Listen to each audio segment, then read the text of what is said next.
Zechariah 5. I read from the Institute for Scripture Research, the ISR, because it takes a direct translation from Hebrew to English, Greek to English, and Aramaic to English. Yah is short for YahWeh, Yahweh, Yod-He, Vav-He, there's no difference. Yah is the Elohim of the heavens and the earth, the first and the last and the only.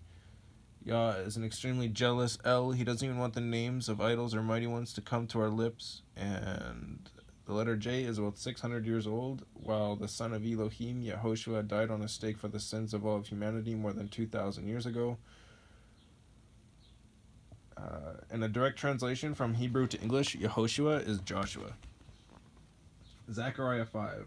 And I lifted up my eyes again and looked and saw a flying scroll, and he said to me, "What do you see?" And I answered, "I see a flying scroll 20 cubits long and 10 cubits wide." And he said to me, "This is the curse that goes forth over the face of all the earth. Everyone who is stealing shall go unpunished."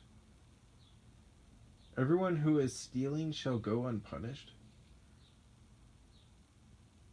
On the one side according to it, and everyone who has sworn falsely shall go unpunished on the other side according to it. I shall send it out, declares YahWeh of hosts, and it shall come into the house of the thief, and the house of the one who shall swear falsely by my name.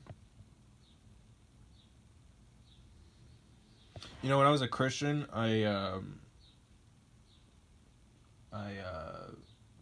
I pretended that I got a word from Yah, which, I mean, it wasn't from Yah, it was from God, and God is a pagan idol, so it's not his name that you're falsely prophesying with, it's the names of other idols. Of course, they won't talk to you because they have no words, they don't move, they're just objects.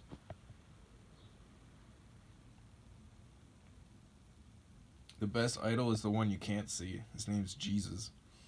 Although in most Catholic churches they have a Jesus and a Mary hanging up, and Christians they got this Jesus with a halo, which by the way is Catholic. And not to mention Yehoshua wasn't white at all. Brown to black.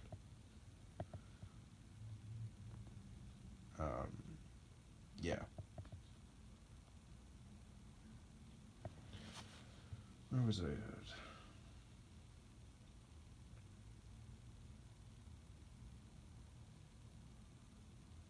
And it shall remain in the midst of his house, and shall consume it, both its timber and stones.